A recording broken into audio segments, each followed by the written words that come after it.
Iniimbestigahan ng Justice Department ang pahayag ni Vice President Sara Duterte ukol sa bantang pagpatay sa Pangulo, First Lady at House Speaker. Pati na rin ang hiwalay ng mga pahayag ng kanyang amang si dating Pangulong Rodrigo Duterte na kumukwestiyon sa suporta ng militar sa Pangulo. Nakatutok si Salima Refran. Kasunod ng sabina na inisyu ng National Bureau of Investigation, iniimbestigahan na ng Department of Justice si Vice President Sara Duterte para sa posibleng paglabag sa RA 11479 o Anti-Terror Law. Ayon sa DOJ, maaaring may paglabag si VP Sara, partikular sa Section 4 na Acts of Terrorism at sa Section 5 na Threat to Commit Terrorism sa ilalim ng batas na pinirmahan mismo ng kanyang amang si dating Pangulong Rodrigo Duterte.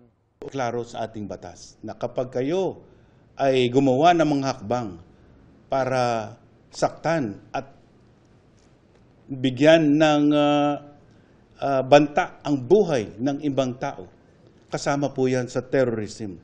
Lalo na po kung ang purpose niyan ay to intimidate and create an atmosphere or sow fear. Tandaan niyo po na ang banta sa Pangulo ay isang national security matter.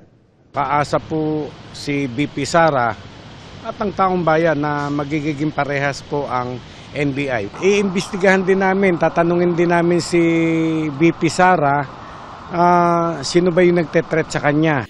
Pangako ng DOJ, susundin ang due process. We will apply the full force of the law to everyone without any distinction. No one is above the law. Gumugulong na rin ang investigasyon ng binuong task force.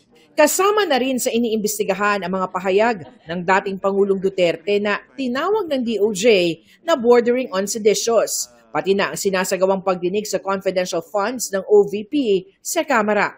Not only grave threats, not only sedition, but corruption can also be a matter that should be lodged in courts for determination whether there was actual misuse of funds as the public official, and that is among the things that we will investigate and work on.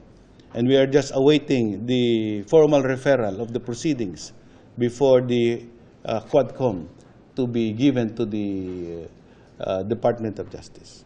Ang NBI sinisimulan na rin ang investigasyon sa mga pahayag ng dating Pangulong Duterte. Pinag-aaralan naming mabuti yan. Anything can happen. Pwedeng ako dumalaw or imbitahan namin si former president. Ganun po.